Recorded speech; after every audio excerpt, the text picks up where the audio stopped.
સાબરકાંઠામાં ચોમાસું વાવેતર ટાણે જ ખેડૂતો મુશ્કેલીમાં મુકાયા છે। એક તરફ મોંઘા બિયારણના ભાવે ખેડૂતોની કમર તોડી નાખી છે, તો બીજી તરફ યુરિયા અને ડીએપી ખાતરની ભારે અછતે ખેડૂતોની ચિંતા વધારી છે।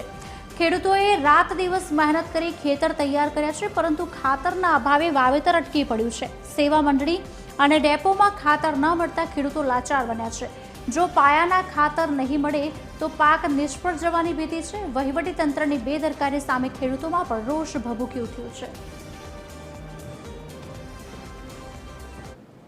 સરકાર ખરેખર ખાતર બંધ કરીને નેનો લાવવા માંગે છે।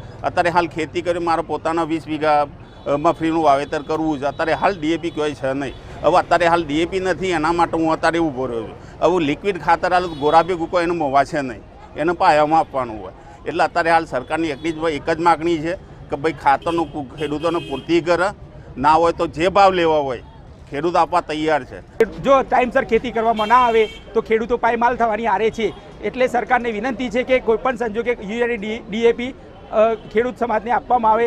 પરંતુ અત્યારે હાલ લોકો 50-100 કિલોમીટર દૂરથી આવે છે અને દુકાને તપાસ કરીને જાય છે, પણ યુરિયા અને ડીએપી હાલ ઉપલબ્ધ નથી એવું કહેવું થાય છે।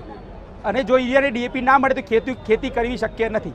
તેથી સરકારશ્રીને નમ્ર વિનંતી છે કે ખેડૂતોને અત્યારે ચોમાસું સિઝન ખેતી કરવા માટે પૂરતું ખાતર તરીકે ખાતર જે તે ડેપોમાં ઉપલબ્ધ નથી, તો સરકારશ્રી તાત્કાલિક જે તે ડેપોમાં ખાતર પૂરતું કરે અને ખેડૂતોને વાવણી માટે જરૂરી ખાતર મળી રહે તેવી સરકારશ્રીને ભારતીય કિસાન સંઘ તરફથી ખૂબ વિનંતી, આગ્રહભરી નમ્ર વિનંતી।